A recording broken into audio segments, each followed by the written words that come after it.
Hey guys, it's Kerlinda with Your Real Naturals. Happy New Year to everyone. We're going to be making in this video our Sweetheart soap that is going to be a part of our Valentine's Day lineup. Let's get soapy. Alright guys, we have our oils in our bowl. We have our oil, our lye solution, as well as all of our colors that we're going to be using.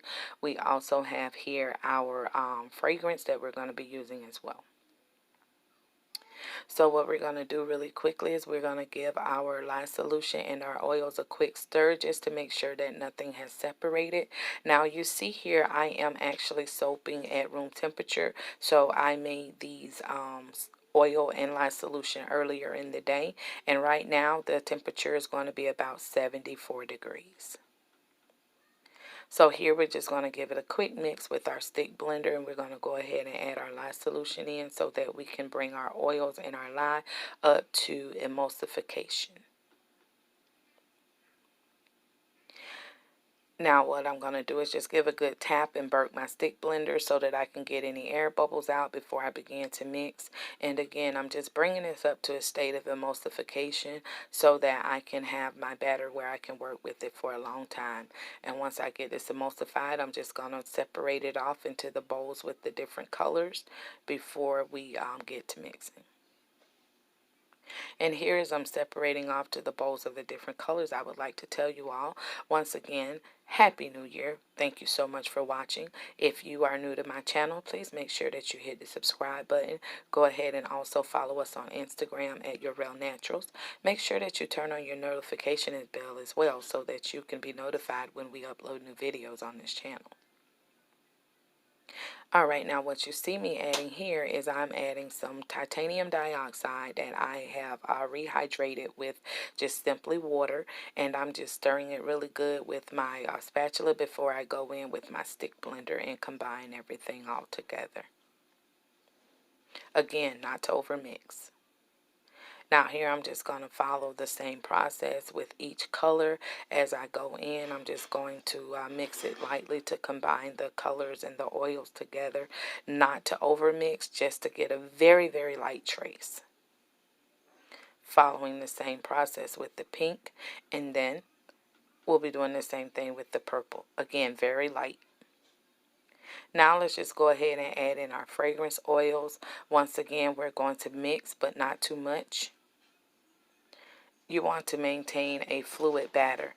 Don't forget that if you overmix your batter, you're going to cause your batter just to keep going into thicker and thicker emulsification. So you want to keep it nice and fluid, just at a light trace, so that you can have a batter that you can work with. And I must correct myself.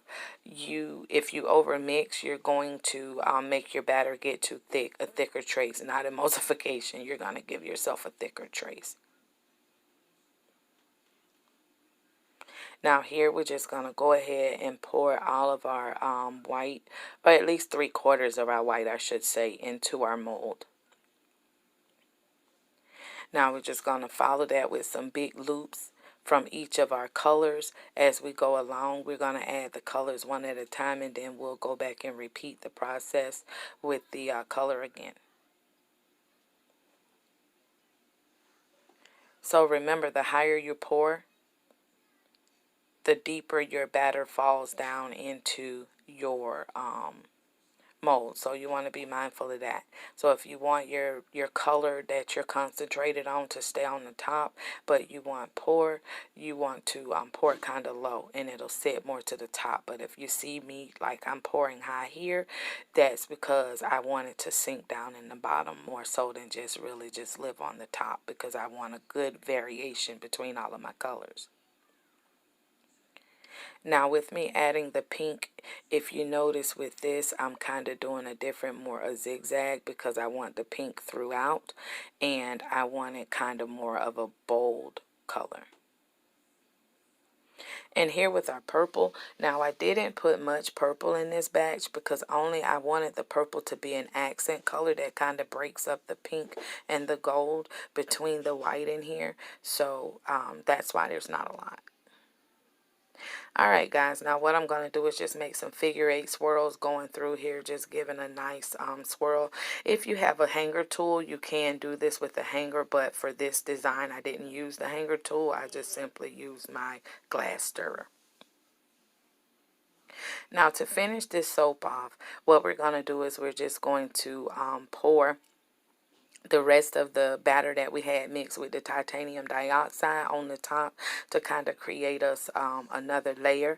Now with this, you notice that I use my spatula to kind of give myself a foundation so it wouldn't break through the color, because the finished design, I do want to see more white on the top, almost like a layer that breaks the color whenever I play with the contrast of the soap. So if you don't want it to break through, let your soap sit up a little bit so that you can add your rest of your batter on the top to give yourself a nice kind of defined line between the colors of your soap and the bottom. So alright guys, now that we have this, let's just go ahead and work on the top of our design. So as before we do that, let's just give our soap a really good tap down really quick. Now I have this little stubborn piece right here in the corner that's not being compliant, so I'm going to have to take my spatula and just move my batter a little bit so that I can get that covered. Alright, and here all I'm doing is just going through with some oil that I have mixed some of my mica in, so that I can, you know, just hydrate my mica a little bit. And here I'm just going to take a skewer. This is just a plain grill skewer that you can use like for kebabs or whatever. I'm just taking this and making some nice swirls on the top so that my next part of my design, this color will fold into it. Now, if you are a person that like this and you want to stop here, this is perfectly fine. This is a design that you can use on the top of your soap and it'll be very beautiful. But I take it another step. Here what you see me doing, as I just mentioned, I'm taking this another step. All I'm doing is just taking my steak knife, which I must say does not get used in my kitchen. It only gets used for soaping. I'm just taking my steak knife and I'm just pushing my batter up from the side to kind of fold that color over that I just created, because I just wanted a little nice complementary tuck color. Again, the finish of these bars, you're going to see a defined line where the two colors kind of separate, where I have my colors on the inside that are all swirled, and then this that I just put on the top. Again, if you don't want this, just stop and your soap will be simply beautiful. Now I'm taking that same skewer and I'm going back through the middle just to erase my lines, and pretty much I want my color to play on the top, like just peeping through. So what I'm doing is just taking my skewer and just going through, and I am making some circular motions. And from there, now to finish this design off on this soap, I am just adding some heart sprinkles so that everything can be all simply beautified with that. And I'm just putting them right down the middle. And these are the same sprinkles. These are sugar sprinkles, actually, the same sprinkles that you would use on cupcakes. So for those of you who might be wondering what this is, these are just simply heart sprinkles that you can, you know, purchase at any supply store for bakeries or Walmart or something like that. They're just Valentine's Day hearts.